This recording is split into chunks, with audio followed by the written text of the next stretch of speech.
Hello. Thanks everyone so much for coming today on this beautiful sunny morning to We the Curious. My name is Meg. I work for Strike Communications and I've been part of putting together this panel discussion. I want to say a huge thank you to We the Curious actually for letting us use this space. I want to tell you a couple of bits of housekeeping before we begin, which is that there are toilets just through the right there if you need them, and we're not expecting a fire alarm, but if the fire alarm does go off, then the We the Curious staff will show you to the nearest exit. The format of today's panel discussion is that we're going to have about 45 minutes of chaired discussion by Catherine Frankpitt, who is Strike's founder and managing director. And then there'll be a chance for you guys to ask questions of our panel if you wish to do so. We will also be sharing a video of this discussion after and some short excerpts as well. So if you'd like to share that with any of your friends or colleagues, you'll be able to do so in a couple of days' time. And if you're posting on any social medias about this morning, we are Strike Comms on Instagram and on Blue Sky, if you'd like to tag us. And we are Strike Communications on LinkedIn. I'm going to introduce our founder and managing director and the chair of today's panel, Catherine Frankpitt.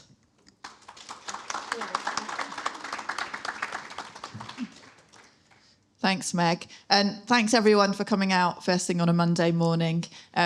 We were sold out and we've lost a few people this morning who've shamelessly cried Bristol traffic as their excuse, so we don't believe you. So just some brief introductions first about the panel and then we'll go straight into questions. So firstly, to introduce Georgie Lamming, who is Director of Campaigns and Communications for Hope Not Hate, the UK's leading anti-fascist organisation. Prior to joining Hope Not Hate, Georgie worked on successful campaigns to end no-fault evictions and to make public sexual harassment a crime. She was also Southampton's youngest ever female councillor at the age of 19. Hope Not Hate's mission is to expose and oppose far-right extremism. It leverages the power of hope by creating a platform for ordinary people to work together, promoting social cohesion and defending Britain's multiracial society. In her role, Georgie has managed successful campaigns, including removing Andrew Tate from social media platforms, temporarily at least, and exposing the activities of British media mogul Paul Marshall. Hope Not Hate's activities have most recently been revealed in the Channel 4 documentary, Undercover, Exposing the Far Right, which was described in The Guardian as the bravest documentary of the year so far. The organisation's extensive investigations also helped contribute to Tommy Robinson being jailed last month for 18 months for contempt of court after he admitted to 10 breaches of a High Court injunction that prohibited him from repeating false allegations against a Syrian refugee. Thanks very much. Great to have you here, Georgie. James Sadri. James is one of the founders of arts activists Led by Donkeys. Born in Iran and growing up in the Middle East, James was co-director of the Syria campaign, which helped bring rescue workers, the White Helmets, to a global stage and raise tens of millions of dollars in life-saving aid. James spent several years at Greenpeace, responsible for recruiting millions of new supporters to the organisation's campaigns, which ranged from corporate accountability to countering new oil drilling in the Arctic. Led by Donkeys was established in late 2018, initially described as an anti-Brexit group. Tell me if I'm getting any of this wrong. Its name, which James came up with, I believe, comes from the phrase lions led by donkeys, referring to British soldiers in the First World War who were led to their deaths by leaders deemed incompetent and indifferent. The group's first campaign was designed to spark a discussion amongst Leave voters about the promises of leading Brexiteers. They illegally pasted historic Brexiteer quotes on billboards around London and then Dover, all of which were quickly pulled down. Followers began asking for billboards across the country, so they launched a crowdfunding campaign with a £10,000 target that was reached in just 3 hours. By the end of the year, they'd raised £500,000, making it the biggest crowdfunded political campaign in UK history and reaching 30 million people. Since then, their many high-profile campaigns have included developing the National COVID Memorial Wall with over 150,000 hearts painted on a wall in Westminster, and creating a powerful image of 11,500 children's outfits laid out over 6 kilometres along the beach in Bournemouth to illustrate children killed in the Gaza war. And they also continue to target politicians such as Liz Truss with the giant lettuce banner this summer, which we all enjoyed, and exposing the goings-on the likes of Trump and Farage. Welcome, James. Latoya McAllister-Jones. Latoya has been exec director of St Paul's Carnival since 2019 and may be familiar to some of you here today. Latoya has got many years of experience working across communities and cultural organisations in Bristol, particularly African Caribbean-led ones. She's driven by social justice and has a background in the homelessness sector. She describes her work as being at the intersection of activism and creativity, platforming stories and narratives as a way to connect. St Paul's Carnival actually originated in 1968 as a celebration of the economic migrants that had settled in St Paul's in the 1950s, alongside other migrant communities from Ireland and Asia. It was founded by 7 community activists of the Windrush generation who were part of the Bristol bus boycott. Since then, this iconic Bristol event has grown in size and reputation to become one of the UK's most accessible and inclusive events. Its aim is to inform, inspire, and engage people socially and artistically through African Caribbean culture, and it attracts tens of thousands of people. In addition to its annual weekend celebrations in July, it also runs a programme of activities during the year that celebrate the life and stories of Bristol's African Caribbean communities through song, art, music, and movement. Welcome, Latoya. And finally, Donna Speed. Firstly, thank you, Donna, Chief Exec of We the Curious. So thank you for letting us use your amazing venue for this. And also thank you for stepping in at the last minute, because it was due to be Donna's colleague who was not very well last night. So it's great to have you here. We the Curious, as I'm sure you know, is one of the UK's leading science centres and an educational charity. And Donna has been here for something over 20 years. 24 years, and is passionate about how cultural spaces can celebrate and be led by their communities to create more inclusive spaces for everyone. Donna was part of the team overseeing the citywide consultation back in 2017 that led to what was previously at Bristol being renamed and rebranded as We the Curious. And she also oversaw the development of Project What If, the first major exhibition in the UK of its kind, inspired entirely by the curiosity of the city's residents. Project What If is on right now downstairs, and it's a project that uses over 10,000 questions collected from every Bristol postcode to dive into the world of science. Its aim is to create greater and more inclusive engagement in STEM subjects to tackle social and educational inequality. Every year, We the Curious welcomes around 300,000 visitors. The last 2.5 years, obviously, it's been closed after there was a fire on its roof. But under Donna's leadership, the team reimagined in just a few weeks their entire activity programme and delivered them across communities and schools, delivering a total of almost 300 events, reaching over 40,000 people. So welcome to your venue.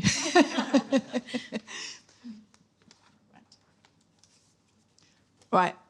Most people have come with notes. Donna's feeling left out, but it's fine. We don't need them. It's not meant to be a test. It's very early in the week. So I'm going to start with 2 really simple questions that I will ask to all of you in turn, and then we'll do some sort of individual questions, and there'll be time for audience Q&A as well. So to start with, if you can answer these as succinctly as you can, and starting with Georgie, we'll work our way down. So why do you do what you do, and what campaign or activity are you most proud of to date, and why? Oh, that is a hard one. I think the reason I do what I do is because I genuinely believe that community politics is the answer to most of the world's problems. I think there's always that dedicated person in your local community who can cut through the noise. And that's why I work at Hope Not Hate. People think it's all of the kind of glitzy investigations exposing people, and they are amazing. But when I'm most happy at work is when I'm in a community centre somewhere talking to someone about how we solve a local problem. What I am most proud of today is probably the Andrew Tate campaign, despite the fact that Elon Musk let him back on Twitter. And I think the reason that I'm so proud of that is because it was just a split second decision to take on that piece of work and to take on someone like Andrew Tate, who is so divisive. And it was the power of 10,000 people just constantly bothering social media companies about the risk of Andrew Tate and what he could do, what he could do in kind of influencing young people, especially young men. So I think, I'll talk about it a lot today, but sometimes it's just about a quick and bold decision. And maybe sometimes we're not very good at quick and bold decisions. We like to pontificate, we like to discuss, we like to think about all the risks. But I'm here to advocate for maybe kind of caution to the wind. Amazing, I agree with all that. Firstly, thanks everyone for coming. When Catherine was like, do you want to speak to Bristol-based cause people, I thought that's exactly what I'd love to do. So yeah, thanks for coming, especially on a Monday morning. In terms of the first question, why do you do what you do?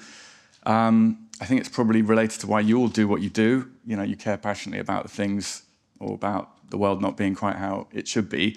But in terms of the specifics, I suppose, about the Led by Donkeys project, why we do what we do in the way that we do it, I suppose that's the kind of question. I think it comes from a place of wanting some sort of activist catharsis. There's often, Latoya talked about creativity in your work. There's often an element of creativity or humor, which provides a bit of personal relief from the grimness of the world, I think. So you mentioned that, the Liz Truss lettuce banner. We did that partly because we wanted to feel good about doing that in her space and getting into the space where she's spouting her far-right, pro-Trump rubbish to the public.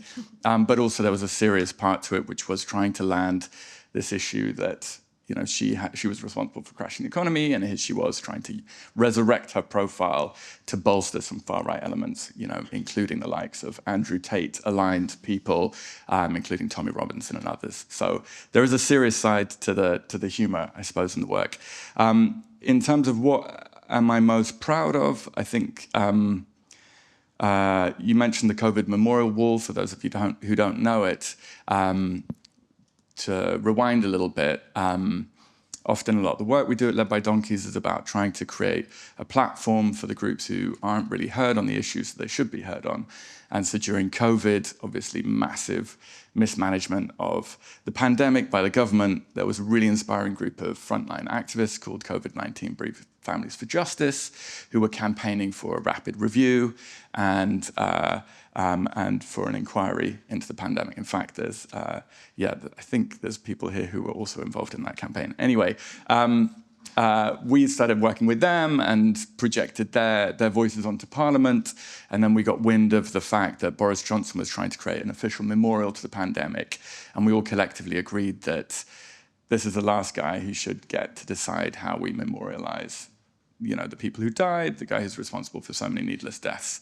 So that's when we shifted onto a community-first footing of how can we create a people's memorial, essentially, and that involved painting 150,000 hearts on the wall opposite Parliament, which was obviously, it's a listed wall, so we didn't have permission to do it, but that was part of the act itself, was to try and reclaim that space. And I think a lot of what we do combines these elements of creativity and art, but also activism, reclaiming public space as part of it. And off the back of that installation, there's now a Friends of the Wall, a really inspiring group of bereaved family members who go down there every Friday and repaint the fading hearts. And so it's a kind of living memorial and community-focused location. So yeah, very, very proud of that one.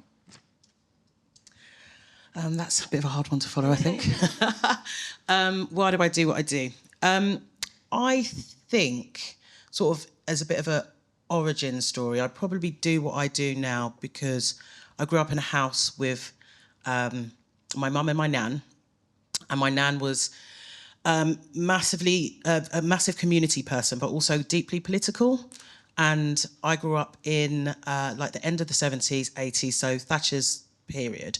And what I remember from being a really young child is like my nan having the radio on constantly, arguing with Thatcher on the, whatever minister was on the radio, verbally, really just giving it to them. And those formative memories really have created the person that I am today. I'm deeply political. And I think that there's politics in everything, small p, big P. My background is not from the arts world. My background's in the homelessness sector. I was also a community organiser for Hope Not Hate when I moved to Bristol in 2015, I think it was. So I've always been in, what I'm driven by is social justice. And when I moved to Bristol, I met somebody called Paul Hassan, who is here, who introduced me to Roger, who was the chief exec of Ujim Radio, black-led radio station here in Bristol. And I did a piece of freelance work for them and realised that you could deliver social justice through the arts. And that completely changed my course of work. Up until then, I'd worked in homelessness, worked very specifically with street homeless people, because I did not and still do not understand why we live in a country like the UK and we have homeless people on the streets. It's not about money, it's not about housing. It's about the cracks that people fall through. So Carnival, how I've ended up at Carnival is my first memory of Carnival is when I was 8 years old. I'm from London, so my Carnival is Notting Hill Carnival. And when I went to that at 8, it had such a massive impact on me as an 8-year-old child. I grew up in quite an insular family, so we don't have a lot of family in this country. So when I went to Carnival, I realised I saw people that looked like me. I saw food that was cooked in my own home. I felt community, and I'm also a massive extrovert, so I love being at a big party. So I would credit that experience of, 40 years later, I've ended up in a job running Carnival. Carnival is a deeply political event. Its basis is in slavery. It is the celebration of our resilience, our rebellion, and the strength of our spirit. So for me, it brings together all of my cultural heritage, my politics, my love of community. That's why I do what I do. I feel very passionate about it. And at some point, I might have to be dragged out of this job. I love it that much. And the thing that I'm probably most proud of today is 2023 Carnival. How many of you were there? Good. It was incredible, even if I say so myself. I'm so proud of that event. And one of the things that I'm, in terms of inclusivity and how you bring people together, one of the things that I'm most proud of about that event is the programming that we did at Brunswick Square, which had an activist stage in the morning and an LGBTQI plus sound system in the evening. And I walked around Carnival and I saw lots of openly queer black men there. And I have never seen that at Carnival before. And it just spoke to me about how important your programming is. Your programming tells people who you are and who you welcome. And that is one of the proudest moments for me in terms of campaigns. Oh, got my own. Thank you. Also tough to follow. But I will also do an origin story, which is that for me, science was never something that was very accessible for me. So at school, I will share that I got double E in GCSE science. It felt like it was something I just didn't know. You didn't put your hand up if you didn't know the answer. So I felt as if it was quite... just wasn't for me at all. So then my background is also not in science centres, although 24 years of it is. But I was working at a theme park, Alton Towers, for 6.5 years. Absolutely loved kind of engaging with people, being part of people's best days and that kind of like instant rapport I just fell in love with. Came here in a kind of, so at Bristol at the time, this is back in 2000. I'm just here to get a educational charity in my back pocket and I'm off to Disney, was my plan. But actually completely fell in love with the fact that science is for everyone. And so the whole mission and the whole vision of what at Bristol was trying to make science accessible for people like me. So I then realised that I couldn't just then go and have a nice work for a place. It was about having a nice time. And it helped me understand that actually the science community is very exclusive, and there were a lot of voices that don't take part and are excluded. So I feel very passionately that spaces like We the Curious create an opportunity for people to get involved and for people to understand that actually science is for everyone, and it's a beautiful way to navigate the world, and that everybody's voice is included. And so that's something that's why I'm here. So I'm still here and didn't bob off to Disney.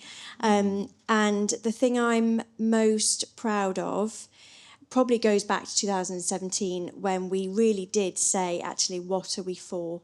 And we're not just a science-based theme, a science-themed fun space to be. Actually, we are a charity. We're an educational charity, but what is the real need? Are we relevant? So we then went out to our communities via whatever platform we could find, local news, going to community groups and asking, what do you want from your science centre in the future?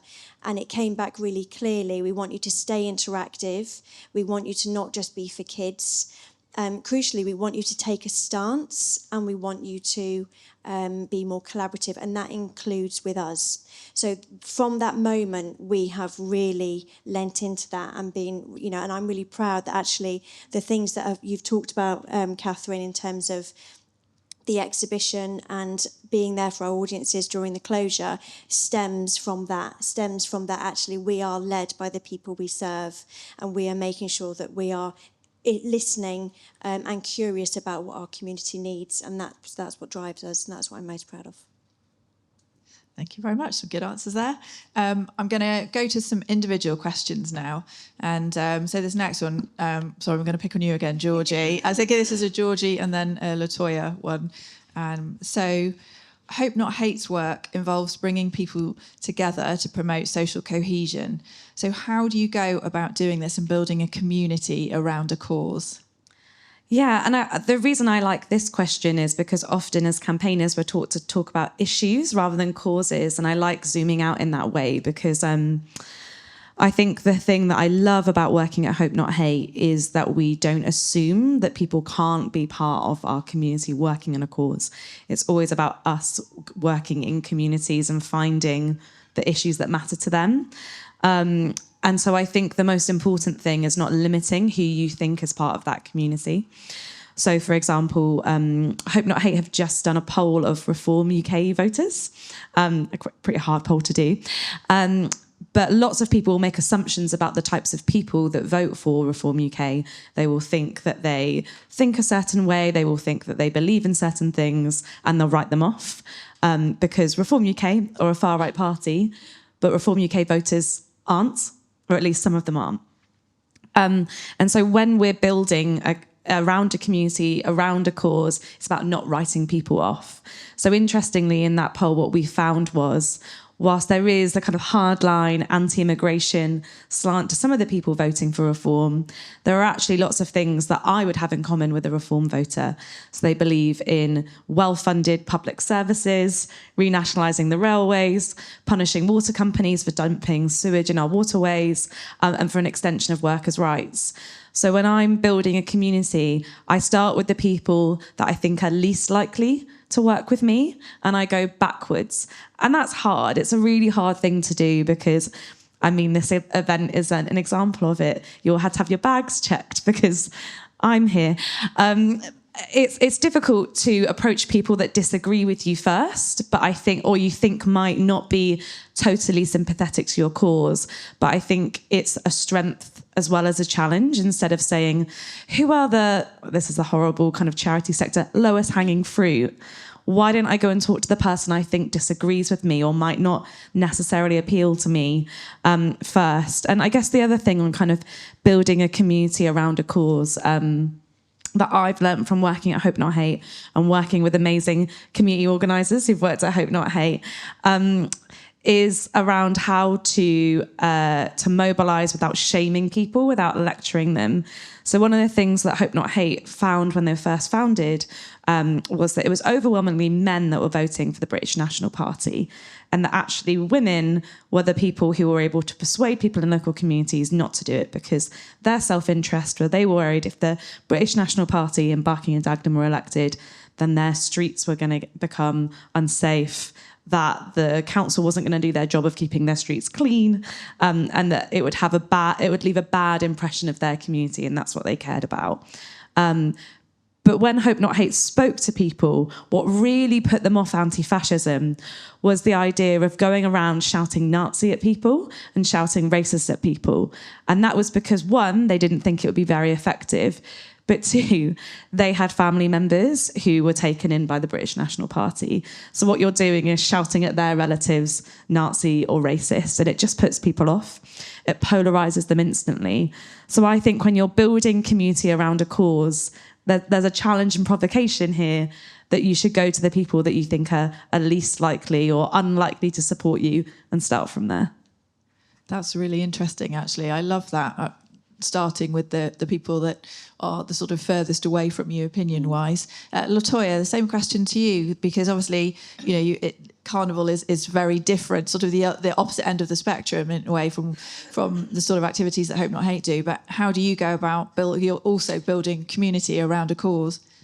Yeah, it's an interesting question. I think I'm going to springboard from you, Georgie, because one of the things that you learn when you train as a community organizer is about sharing your personal story with people when you want to engage and to connect. It's about sharing your personal story, and I think for me that connects really closely with Carnival, because Carnival is what we do there is share our story through lots of different mediums, and I'm really interested in how narratives can enable you to connect with people on a really deep level. One of the things so in terms of building those communities, we do it in lots of different formats, but it's always really about storytelling. So we run a human library. I don't know how many of you know about human libraries, but it is a model of engaging people. When I first moved to Bristol, I actually wanted to have a library around Brexit, how you bring Leavers and Remainers together to hear their stories and find out that actually that you've got probably more that connects you than divides. But our politics and discourse is very kind of binary and very adversarial. So we tend to get into a space where rather than sharing stories, you were beating people over the head with in a debate type format where one person has to win and another person has to lose. And what we try to do is share stories to educate people, to have that realization moment that actually we're closer together on some of these issues, and you're not the enemy necessarily. And I think if you can, for me, sharing those stories helps people to remove their barriers, to be more vulnerable, and to find a space of consensus, not necessarily winning or losing, but how can we be in this space together, and what we're prepared to what we're happy to compromise to be in this space peacefully. So for me, it is about creating stories and narratives that can be shared with on an everyday level that brings people closer together. And that leads very nicely onto my next question, actually, talking about creating narratives. So, James, this one is for you. Led by Donkey's work is a lot about exposing false narratives. How do you go about, firstly, uncovering these, or possibly choosing which ones to focus on? And then how do you decide on which tactics to use in order to expose them for maximum impact? Great question. A lot of people ask, how do you choose what you work on when there is so much misinformation, disinformation, false narratives out there? I think we've always felt that the project works when it's ideas-led. So there's a lot of stuff we rage at when we doom scroll, just like everybody else. But it takes, I suppose, an idea for an intervention that we feel can cut through. We talked before we jumped on this panel about cut through and how that's such a difficult thing in all media spaces, but increasingly in our hyper, how would you describe it, just extremely content-filled information ecosystem that we're all swimming in now, plus the mad algorithm tweaking that's happening by these merchants of misinformation, the likes of Elon Musk and others. Like, it's bewildering out there how much people are being bombarded with. So we're looking for ideas that can, going back to the beginning of this discussion, things that can tickle us sometimes, or that we feel do something for us, because I think it, and that's not in a kind of selfish way, but that's just an indication of something that might resonate with others. So you're looking for an intervention that can move people either through humor or some other emotional connection, but then can carry a piece of truth that needs to be communicated more deeply into, society. And we talk about some of our interventions, we want them to be social objects, so they become something that somebody can pass to somebody else and then have a conversation around. It's not necessarily delivering them the answer on a particular subject, but it's an invitation to explore something. Like when Latoya was saying everything is political. Yes, everything's political, but there's a lot of people who don't want to engage with politics at all. But there's some really important stuff out there that it's difficult to break through. Nobody's watching the news like they used to in the evening. Everyone's getting information from social media feeds, so you're constantly looking at ways to break into that. So to give one example, well, I guess the range of different ways of doing things. So we've made a whole bunch of biopic films, for example, on Boris Johnson, like a 10-minute film with all these details about obviously how terrible the man is, but that gets, I think it's seen like 15 million times or something, went really viral and bombarded people with all sorts of info. But then at the other end of the spectrum is this Gaza beach memorial that you mentioned, which was an installation, a 6.5 kilometer long installation on Bournemouth Beach, which had one objective, which was to try and communicate viscerally in a way that people can experience what it's like to walk past, at the time, 11,500 children killed in Gaza, because that came from a communications realization that even if only 10% of those kids had died, it would look and feel the same on the news. So there reached the point where our modes of communication can't really get to the essence of the thing we're trying to convey. So that was, a huge amount of work. We spent a week with 100 volunteers sorting through, 23,000 pairs of clothes to pair them up, and then installing it with 100 volunteers on the beach in a single day. And capturing it was also really complex, but it was just to land that one single thing, which we felt, people really needed to understand to get to grips with how serious this issue is and how serious it is that our government continues to arm, the perpetrator of those crimes. Yeah, and it was, I came and saw your exhibition at Midland Road back in September. Was it September? October? A few weeks ago anyway, whenever it was. Yeah, and watched the video around the making of that, and it's incredibly powerful because it is so visual.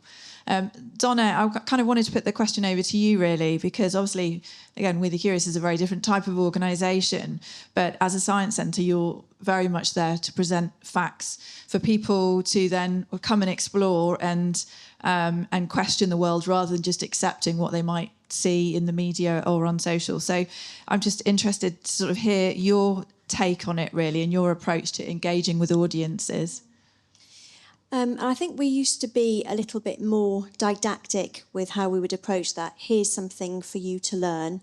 And there wasn't huge amounts of engagement with the what you're curious about, and maybe having that difficult conversation when fake news comes in, and so the team here are really, really well trained in having that very gentle conversation to encourage critical thinking and to ask questions and to kind of tease it out that way. And it's not a very, it's a safe space to have that conversation. And it is around kind of dialogue and listening and hearing what people are interested in, where that information might have come from. And so it feels like a safe space to do that. And I think that's what we're proud of, really, that we're able to do in a gentle, kind of long-term way. And as you say, we've kind of built the exhibition on Project What on what people are curious about. But that is one question is unpacked in a variety of ways, in quite a multidisciplinary way. So again, it's kind of moving away from you're right, you're wrong, that kind of like polarized, kind of getting talking at people, and much more around engaging in what people are interested in, how we can kind of find that connection together, and the fact that we're all curious about that and how we can move forward. So I think that's something the team do really well here. A question now for both Georgie and for James. You can decide who goes first. Moving more on to sort of you as individuals, really, because it seems that this year you've both organisations have taken the decision to show the people behind the organisations much more, rather than staying under the radar. And I know you've got a book out as well as part of that, but it'd be interesting to hear from both of you why you decided to do this, whether it was a conscious decision, and whether you think it's helpful or a distraction when the activist becomes the story. Want to go? Yeah, I'll go for it. There was a documentary on Channel 4, you can still watch it, about Hope Not Hate. And the decision was made a couple of years ago to do that piece of work. And I guess the decision was essentially that, we do some incredible and some quite tough work, and it's really hard to explain what that is.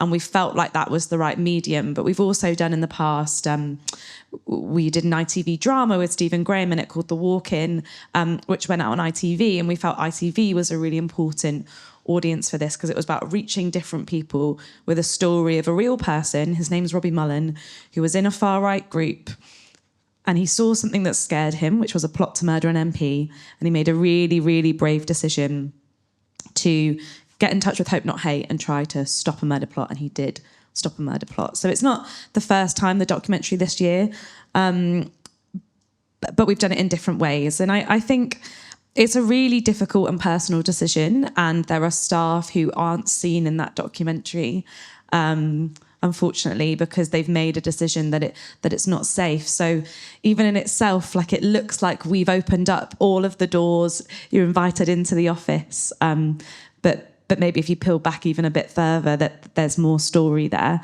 I think the risk that we have when we talk about that, especially when we talk about the kind of abuse that we face as campaigners, is inevitably the abuse multiplies and people are excited to abuse you more. So on the night that the documentary aired on Channel 4, someone did a live stream trying to find our addresses online. My Twitter DMs, I don't know why I'm still on Twitter, so please don't judge me. I don't want to get rid of 12 years of content, was full of people kind of sending me abuse and kind of requests. So it's one of those things where you just have to make a decision, like, is it worth getting the story out there, talking in more depth about the work we do or not? And ultimately, me personally made the decision that, yes, I do think being part of this is important to me, and I want to be part of that story. But there are other colleagues who didn't make that decision. In terms of like the activist kind of becoming the story, I think it's really important, especially when we deal with a lot of conspiracy theories in my work. A lot of people thinking Hope Not Hate are a shill for the government or other kind of things. It's often useful to have a bit of, this is how the work works. When we do an investigation, we go to a country, we follow these people. Here's the actual hard work that we do. Because I think often what we do as campaigners is deliver like a finished product. And it can be quite hard to do that storytelling piece. So that's why I think it was so vital, is to kind of challenge people's perceptions of what that work is and what the motivations are by following people. And by far the most brave person in the documentary is my colleague Harry Shukman, who his family are of a Jewish background, and he went into spaces with pronatalists who literally believe that white people are genetically the smartest people in the world, and that they need to find ways to further the white race before they're replaced. So special crank science IVF clinics to make sure you've got the smartest white baby you can possibly have. And you've got a Jewish man going undercover in these spaces where some of the most horrific things are being said, and you see it in the documentary, bits and pieces of it. And he's in a room on his own. There's no backup there. He's got no one round the corner to check in on him. So yeah, I'm here to talk about my piece, but I should say that Harry is exceptionally brave, and it's just believing in your cause. It's as simple as that. Well, just to start by saying massive respect to everyone involved in Hope Not Hate. I'm sure we'll agree here, like, you're all legends and taking mad risks just for existing. Yeah, I suppose just there's a fairly straightforward answer to your question, which is in the Donkeys project, we started it off completely anonymous, and I think we would have liked to have remained completely anonymous, but then a kind of bit of a nasty man who runs a website called Guido Fawkes, rather, I should say. Probably wishes he was Guy Fawkes. Threatened to expose our identities. We just thought, okay, we'll just come out and just be open about who's behind the project. And obviously there's a bit of a limit to how far you can be an accountability project without being accountable yourself. So we're very clear about who we are. But that said, we don't actually do media work or panels like these or anything like that generally. I mean, only here because it's Bristol folks doing good stuff. And I was like, that sounds really good.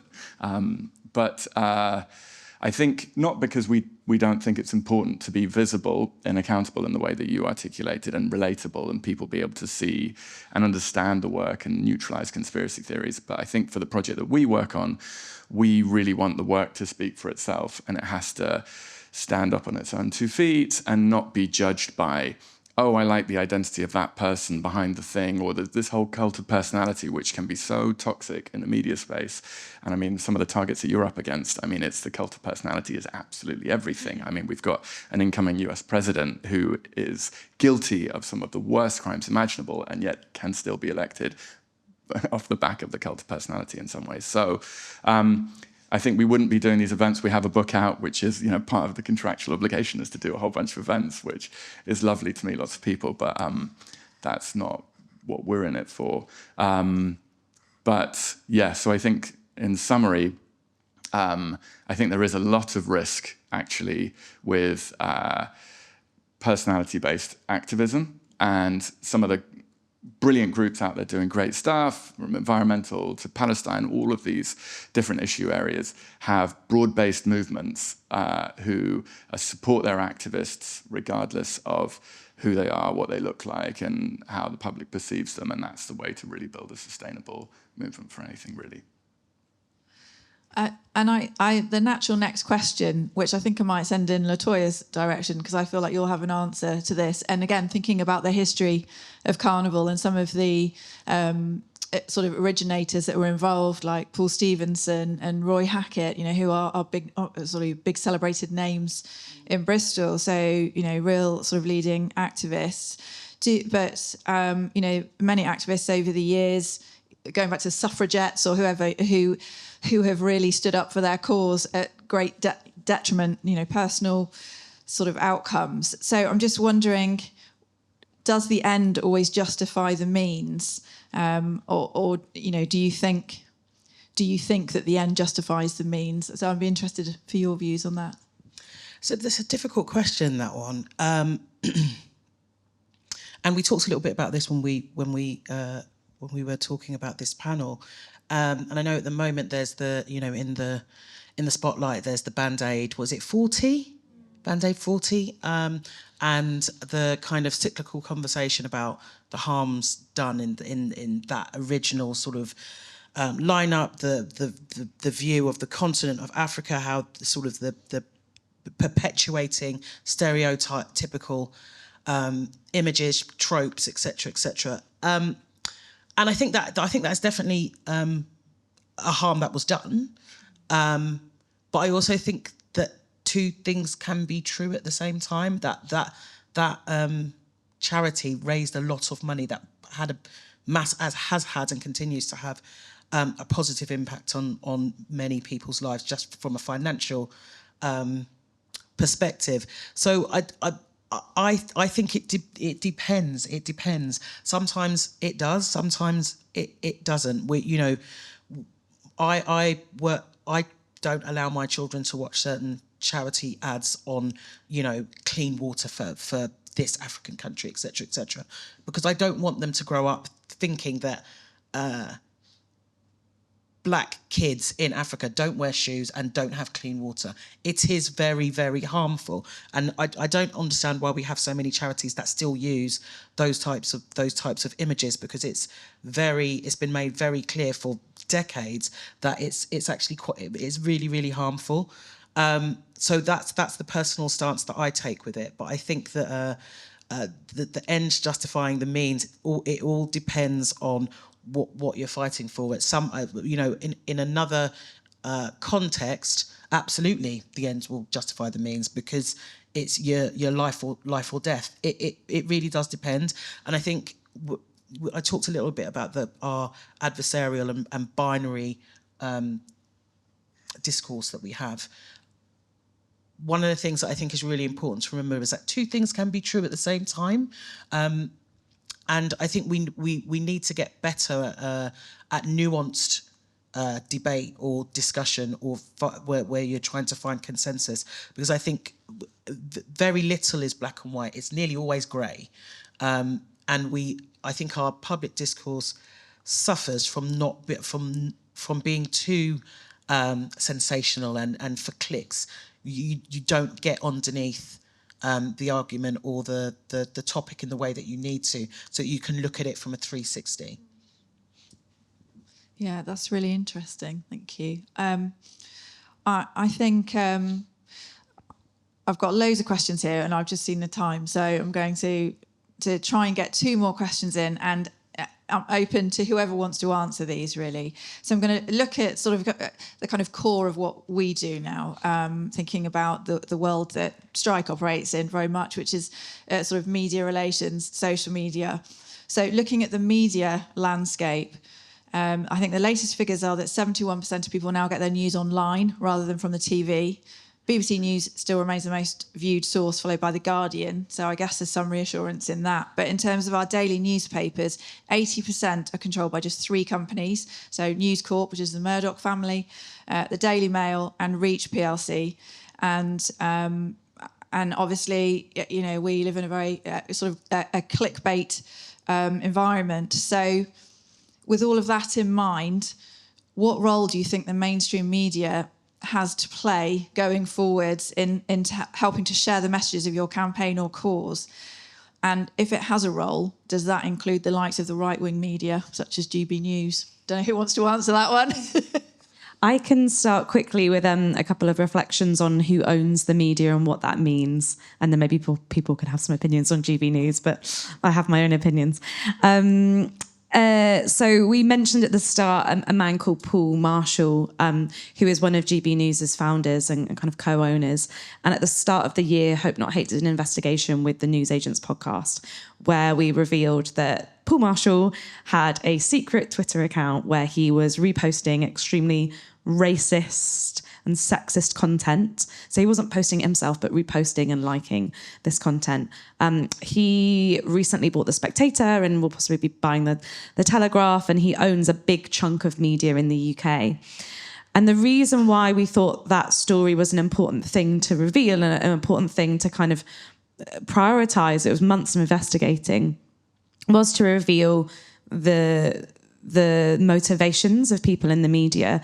And I think that's really important, because there are some flashpoints that I've seen over the last couple of years where I feel like what the media have done has had a direct offline impact. It's not about online polarization and discourse, a direct offline impact. And one of them is last year or the year before, there was a Palestine demonstration in London, and Suella Braverman was talking about these people as basically like domestic terrorists, and it was appalling. But one of the things that the Daily Mail did was say they put a front page headline a couple of days before saying they are going to storm the cenotaph, because it was Remembrance Weekend. The Palestinian protesters were on the other side of London. There were no plans, as far as we could see, that they would storm the cenotaph, and it wouldn't have helped their cause. And I think those protesters are smart enough to know that wouldn't help their cause. But what that did was rile up a load of far-right activists, and who were also encouraged by the likes of Tommy Robinson. And we went into some of those football hooligan groups and we looked at the conversations that they were having, and people were talking about buying guns and buying crossbows and going to defend the cenotaph. And in fact, those people did turn up, and there were over 100 arrests there. But the violence was caused by those football hooligans turning up, pushing through police lines, to be honest, getting quite drunk and quite violent. They weren't caused by the protesters who were on a kind of peace march for Palestine on the other side of London. And that was a direct result of how Suella Braverman talked about the protests, but also how the Daily Mail kind of created that. So I think often when we talk about the media, we talk about maybe the Brexit result, or we talk about this feeling of just like tenseness and the kind of polarisation that LaToya was talking about. But actually, there are also real world examples of how that spills over. I think the riots are a really good example of that, where over and over again, we see these stop the boat messages. And Hope Not Hate did a piece of research that showed when right-wing media or politicians talked more about stop the boats, we saw increased activity in far-right groups in Telegram. So they would talk more on social media, they'd talk more amongst them, and the messages would get more violent. And what we saw with the riots started by a piece of disinformation, a fake account called Channel 8 News. There is no Channel 8 News, saying the Southport murderer is an illegal immigrant, he's a Muslim. And people took to the streets quite instantly, and they were attacking institutions. And what I think is really interesting is this kind of negative, polarising conversation in media means that in places like Sunderland, people were setting fire to the Citizens Advice Bureau, an institution that they should be defending and using. In Liverpool, they were trashing a brand new children's library. And I think when we do mainstream media badly, what it does is it disrupts democratic institutions. It wears away at the things that we are meant to trust in, that are kind of the fabric of what makes us a society. And the last thing I'll say, because I've gone on, because you can tell this is my hobby horse, is on disinformation and kind of journalism. One, I think when we talk about disinformation and we think, oh, what's the tech kind of response to this? We forget that disinformation is about confirming someone's existing bias. And the only thing we can do to counter disinformation is to address the existing bias. Like, we always think about tech solutions, but we forget that there are people behind this and they are motivated by something. But the last thing I'll say is that I think we have got a bit of a corrosive relationship when it comes to journalism. There are a lot of people who are essentially influencers, and I see this all the time on the right. They've all got really expensive cameras, they've got beautiful setups, and they portray themselves as citizen journalists. And that's what I'm really worried about. I'm worried about the idea that there is somebody there who has their own agenda, that is putting out news, putting out... I was watching a Tommy Robinson demo on the day after he got arrested, and it was literally, I had to watch it all day. It was an absolute pain. Watching citizen journalists interview other citizen journalists on their live stream. Just a circle. It's just a circle of people with their impressive setups interviewing each other and just radicalising people. So I think that, you know, we need to think about who we call a journalist and what is a commentator, because there are so many people out there claiming to be a journalist when really they're not. And that's my hobby horse. James, I feel like you might. Yeah, well, I was just going to say, I mean, amazing work on Paul Marshall, by the way. If you don't know who he is, you should definitely go look him up. There's a good prospect long read also on his long influence across the world of media. And you talked about The Spectator, possibly buying The Telegraph, his involvement in GB News. But also he has bought, interestingly, Apollo magazine, which is a big art world magazine, which is a good indicator of his commitment to the culture war fight and the awareness of people in that ecosystem, if you like, that actually, and we talked about this before coming on this panel, that politics in many cases lives downstream of culture, and they understand that very well on the right side of the political spectrum. So it's not just what you call the mainstream media, it's also cultural spaces that are taken over, because the cultural spaces are the ways that our narratives and stories that we tell each other about ourselves become very, very mainstream. I was just going to say on the point about mainstream media, it's not a term that we use on the Donkeys project. I think it's mainstream media. It's kind of suffused with a bit of negativity and this idea that there's something illegitimate about it generally. There are some of the best journalists in the world are part of the British mainstream media, and a lot of the work that we do is based on collating some of their work. So, I mean, we like to, I suppose, disentangle that stuff and say, yes, media ownership is absolutely critical. We've actually got a project underway at the moment looking at that. You know, the barons, if you like, the media barons who control large parts of our traditional media space often don't pay any tax. You know, they live offshore in tax havens. And so how can we expect them to be invested in decisions about how we collectively, you know, get our money together and spend it on the projects we want to for our society? So I think there's just a really basic disconnect there. But then there's also, you know, their priorities beyond not paying tax. Ideologically, people like Paul Marshall, if you look at what his worldview, not least from these, you know, hidden tweets that you uncovered, like he has a very deep right-wing ideological commitment to a version of the world which looks like him. And somebody with access to hundreds of millions of pounds who is willing to spend that, who's a born-again religious convert, is a very, very scary prospect. And I think if this were in any other space, people would be freaking out. But because he is who he is and he's connected to right-wing establishment media entities, people think it's okay. So yeah, I can't even remember where this question came from.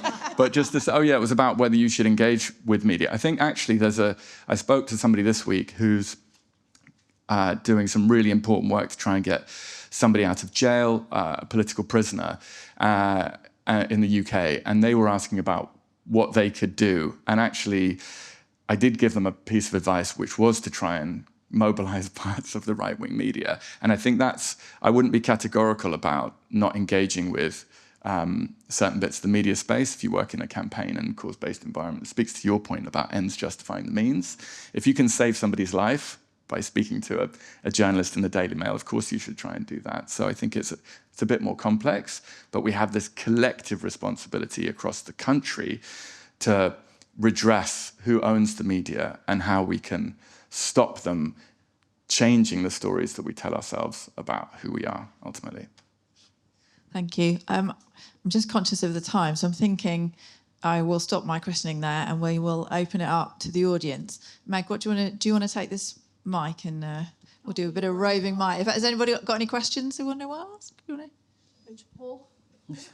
Come on, Have you met Paul? Don't look familiar. Hi, thanks very much. My name is Paul. I work with a refugee organisation in Bristol. Thanks, panel. It was so much for me to engage with and take away from that conversation. Well, my question is, in the context of what's going on right now, obviously in the US, but also across Europe, where the far right seem to be so much better at social media, obviously TikTok in France, Germany, and now Romania, as well as the US. To what extent do we find a way to tackle, using all the campaigns and the tools we've got here, these very strong, simplistic messages around hate and fear, obviously, which are the two sort of drivers for this? And are we guilty, or just reflecting on the US election, of sometimes taking a PowerPoint to a knife fight? How do we actually turn around and get on the front foot to start to win this, what feels like a global tsunami of right-wing, incel, fascist sort of ideology? Should I go for that while we've other people put their hands up? I think that we have a deficit of charisma on the progressive kind of left, which means that often, I don't know if other people have heard this, but kind of after the election, people said, who's the liberal Joe Rogan?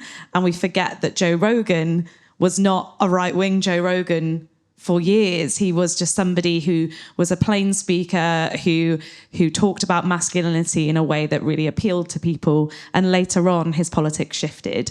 And so I think often what we forget when we're tackling the far right is we try to go in with people kind of at the top, which is not really what happens in far right movements often, with the exception of people like Elon Musk.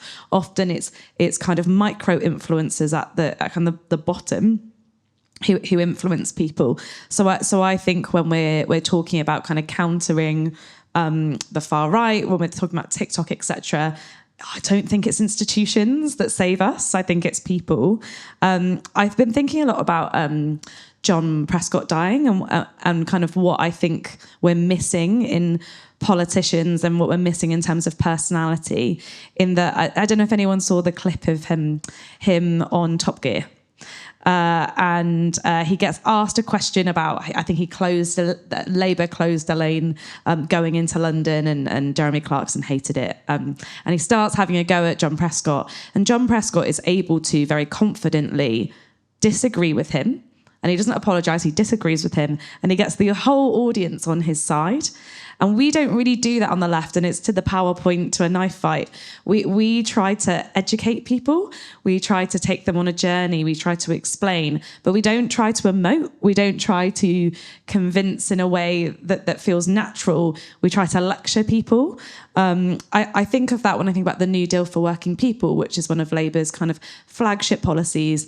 And it has some amazing policies within it, including making sick pay a right for everyone from day one, banning fire and rehire. But what we hear is a New Deal for Working People, and it's got about 67 policies in it. And I would love to see people going out, whether it's on media or social media, and saying, don't you think that we all deserve, when we're sick, to still be paid for the job that we're doing? How is it fair that if I'm sick, I can't afford my rent? And we don't have that. There feels like a lack of like red blood running through our veins that the far right are really good at doing. And yes, we can talk about the fact that there is parts of the far right that are well funded and sophisticated and are the elites, but they're not the people necessarily persuading people on the ground. It is the influences that are. I'll stop there because I could talk about the far right forever. But I think there might be some other opinions. Yeah, we talked about this a bit backstage. Thanks, Paul, for your really difficult question to answer. I agree with you. I think that we're not very good at simplifying our language and story and getting to the emotion of it. And I think Brexit is a really good example of that. The Remain campaign was so in the head. Boring. And the Leave campaign was in the heart. And for rightly or wrongly, it goes back to my point about connecting, like stories, connecting. You have to connect with people's heart to find their reason for being, their reason for supporting this, or their reason for thinking that. And, you know, that whole sort of 3-word slogan that came up on the back of that, I think we, on the left, we need to get much better at being succinct. And there's also something in there about authentic leadership. Quite often, our leaders on the left feel like they are wearing somebody else's clothes, and you know, loathe them, don't like them or loathe them, loathe Boris, loathe Trump, but they are bloody authentic. And you feel that. And I think that we have a real lack of leaning into what should be where we're strong. It feels like we step away from that in terms of communicating. And I understand why that's been done, because you know, that kind of, when I think back to kind of 80s firebrand people don't vote for that necessarily. I think that we have a bit of an identity issue to deal with, but there's something about authentic leadership, leaning into what is your true space and being able to tell that story succinctly without making people feel like they're being lectured, or that they are stupid for having voted this way. And I'm equally as guilty. I'm forever ranting about, why have these people voted for this? But that, you know, I am quite tribal in my politics. I feel quite tribal, but tribal tribal doesn't work anymore. And I don't think we have sussed how, we keep floating from being either really tribal or being non-authentic, not authentic to where we come from. There is something about authentic leadership and succinct messaging. Yeah, I was just going to agree with all of that. Authenticity and charisma, I think, are quite deeply connected. And I think we learned from the US election result that, I mean, what somebody called the other day strategic centrism it just doesn't work. And this idea that people with radical politics kind of communicate, we'll just occupy this carefully messaged central space and maybe say a few right-wing things to try and convince people on that side of the political spectrum. What you end up is just people going, you seem phony to me, I'm not going to vote for you at all. So it's absolutely the worst of all worlds. I slightly fear that's where we may be with this current government.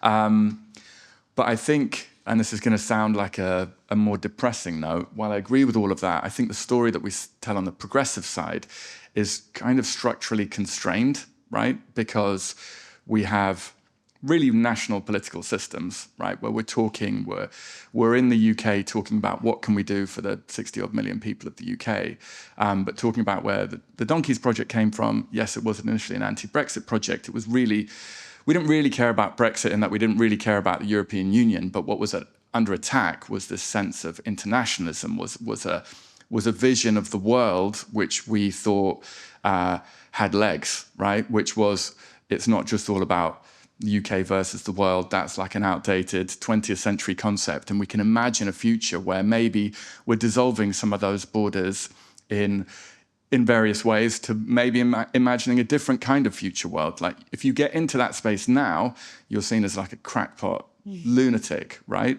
But actually that is kind of, if I'm to articulate my authentic kind of story about what I want to see as somebody born in Iran with an Iranian passport, half my family can't move, and some of them have been refugees struggling to cross borders. Like, it would be deeply hypocritical of me to just then embody like a UK progressive position which still thinks that those people should be treated as some other class of human.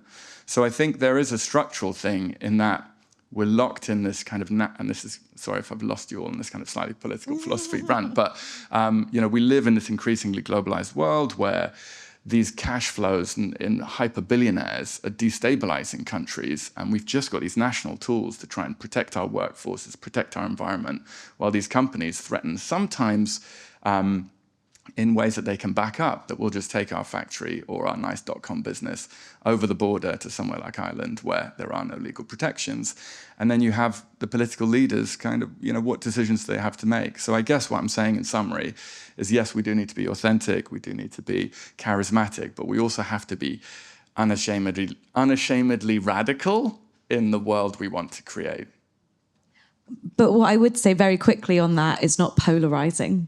Right, that is. I often think that the lessons that people learn about radicalization, we place one person will be increasingly radical and think they have charisma, and we use that person over and over and over and over again until they become the polarizer. Oh, if they have that view, I disagree with them. Right. A hot take is that I think when Carol Vorderman is behind something, I think that radicalizes all of the people who dislike her politics against us. And so I wonder how I don't know what the answer to that is, but I think that the charisma and the radicalism, it's got to be done in a way where it's not, well, of course they'd say that. And I'm going to jump in here and talk a little bit about citizens' assemblies, because the thing that I was talking about that earlier, that kind of binariness, the adversarialness of our politics, when I do quite a lot of work with Involve and citizens' assemblies, we've been working on a citizens' assembly for culture, which will deliver St Paul's Carnival, Trinity, and Citizens in Power. For the last 3 years in Bristol and in the region, we've been working on a citizens' assembly for culture, so that the people in the region, everyday people in the region, can design what the cultural offer should look like. But what we're trying to get get to is more access and more representation in our programming, rather than us as cultural leaders going, come to see our great thing that we've done. And what I love about citizens' assemblies is that it's not trying to, it's that thing of, it's not about who wins, it's about trying to find consensus. It's about the nuanced discussion. And I think part of this answer is about people having, more participatory political, participatory democratic processes where we're not relying on charismatic leaders or the cult of personality. We have everyday people making more decisions about how they live and moving more into that political space.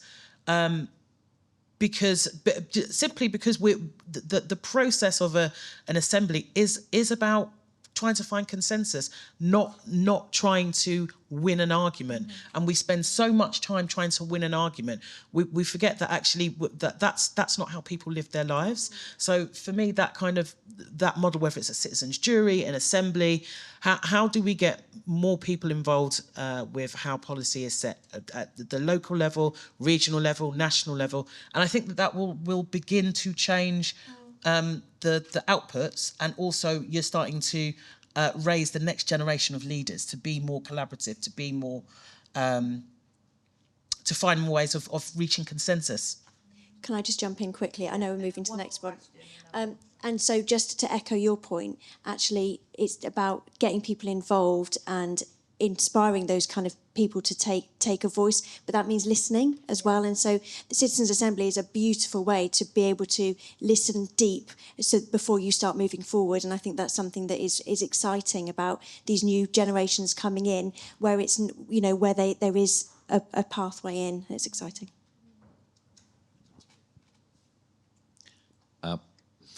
I'm James Jury, somebody's interested in, and I value really good communications. What a fantastic discussion, I have to say.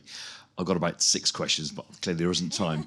The one that just sits in my head was, James, you talked about the idea of things not being personality-led, and talk about the content speaking for itself. But at the same time, we've all been talking about charisma, personalities, people, and I know in life, but in business and elsewhere, people tend to buy people and kind of align, and they like to identify with people that they can at least, understand, let alone whether they respect or anything else. But how do the others sort of square that off, the idea that content could be, or the work be led rather than the people led? Because ultimately, it comes down to people, doesn't it? Yeah, I suppose it's a good question. It is both, and a different project could be shaped differently. This is one where we were all quite obsessed about the craft and wanting to create things and get them out in the world, and that's why we've stayed with that. But I think this discussion has shown that there is a real role for people to be out there and garnering support, and there is always a leadership. Like, leadership is a thing, right? As much as we wish we could have decentralized, consensus-based, circles to decide everything. Personally, I feel there is a role for leadership at some point. So I think, there is a space for that. It's just perhaps, not something that we are that interested in. I think also often people see it as like a shortcut to say, if we can get this celeb on board with our cause, then loads of people will come behind us. But the only way you can get that person onto your cause is by having the community who have rallied around it, that have done the hard work. One of the things that I find really difficult in my role, doing lots of work with kind of community leaders trying to solve the kind of anti-politics, kind of declining pessimism piece, is there'll be people running amazing projects, but they don't want to put their head above the parapet because they see how people are treated. They see that if they're talking about an amazing community library they've set up, someone, much like the problem with Hope Not Hate, will go back and find something about them that paints a different picture. And so I think sometimes we have to lean on people who are willing to take that on their shoulders, but we should never see it as a shortcut of like, if only we can get this celeb on board for our Christmas appeal or make loads of money. not if your Christmas appeal doesn't make sense to people, not if they don't believe in the work. So I think there's an inherent tension. And I think sometimes, quite frankly, ordinary people don't want their face to be plastered all over the internet, and we have to respect that. But I guess what I'm saying is, like, the only reason you get leaders is if there's something good enough to follow.